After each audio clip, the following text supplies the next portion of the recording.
क्या आप जानते हैं अमेरिका की कोलंबिया यूनिवर्सिटी को जब 300 साल पूरे हो गए तो वहाँ एक सर्वे किया गया जिसका मकसद था यूनिवर्सिटी के 300 साल के लंबे इतिहास में सबसे होशियार छात्र कौन है। पर जब सर्वे की लिस्ट सामने आई तो लोग दंग रह गए क्योंकि इस लिस्ट में केवल 6 छात्रों के ही नाम शामिल थे, जिसमें एक नाम था डॉक्टर भीमराव अंबेडकर का।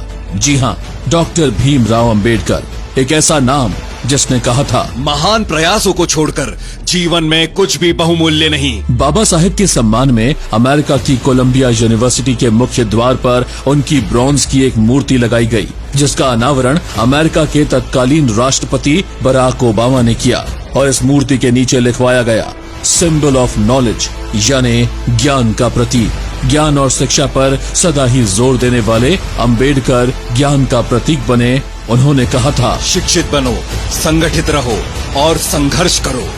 अगर ज्ञान का दूसरा नाम अंबेडकर कहा जाए तो जरा भी आश्चर्य नहीं होगा, क्योंकि डॉक्टर भीमराव अंबेडकर ने MA, PhD, बार एट लॉ सहित 32 डिग्रियां हासिल की थी, जो उन्होंने अमेरिका, लंदन, मुंबई और बर्लिन विश्वविद्यालयों से प्राप्त की। भीमराव अंबेडकर का कहना था, जीवन लंबा नहीं, महान होना चाहिए। बाबा साहेब के कारण ही बेटी को संपत्ति में बराबरी के अधिकार का कानून बना।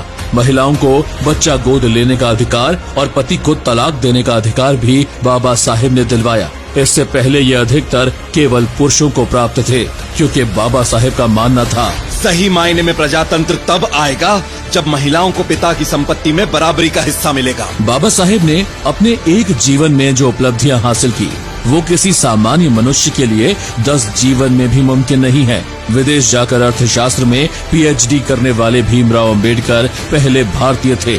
इतना ही नहीं, अपनी जाति में 10वीं पास करने वाले बाबा साहेब पहले बालक थे और अब बाबा साहेब के नाम पर कोलंबिया यूनिवर्सिटी में फेलोशिप भी दी जाती है। समाज में अनपढ़ लोग हैं, ये समस्या नहीं है, पर जब पढ़े लिखे लोग गलत बातों का समर्थन करने लगते हैं तब समस्या शुरू होती है। बाबा साहेब एकमात्र ऐसे भारतीय हैं जिनकी मूर्ति लंदन के संग्रहालय में कार्ल मार्क्स के साथ लगाई गई है। बाबा साहेब की 130वीं जयंती पर अमेरिका की संसद में बाबा साहेब को एक खास सम्मान पेश किया गया।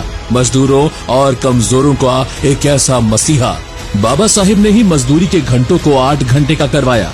इससे पहले 12 से 14 घंटे का नियम था, क्योंकि बाबा साहेब का मानना था, जो लोग ये यकीन करते हैं कि एक देश को दूसरे देश पर जुल्म करने का अधिकार नहीं, उन्हें ये भी मानना चाहिए कि एक वर्ग को दूसरे वर्ग पर भी जुल्म करने का अधिकार नहीं। भीमराव का जीवन इतना महान था कि वो उन गिनी चुनी महान शख्सियतों में शामिल हैं जिन्हें भारत रत्न से सम्मानित किया गया। भीमराव अंबेडकर जो कहा करते थे, बुद्धि का विकास मानव के अस्तित्व का महत्वपूर्ण लक्ष्य होना चाहिए। इसी लक्ष्य की दिशा में भीमराव अंबेडकर के द्वारा प्रदान किए गए दिशा निर्देशों और निर्देशक सिद्धांत के आधार पर ही दोस्तों भारतीय रिजर्व बैंक की बुनियाद रखी गई है। भीमराव अंबेडकर इतिहास में विश्वास रखा करते थे। वो कहा करते थे, वे इतिहास नहीं बना सकते जो इतिहास को भूल जाते हैं। पर क्या आप भीमराव अंबेडकर के बारे में एक तथ्य जानते हैं?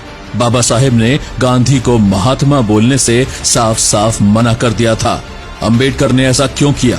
संविधान पुरुष भीमराव अंबेडकर के जीवन की अनसुनी कहानी सुनने के लिए डाउनलोड पॉकेट FM और सुनिए महानायक भीमराव अंबेडकर।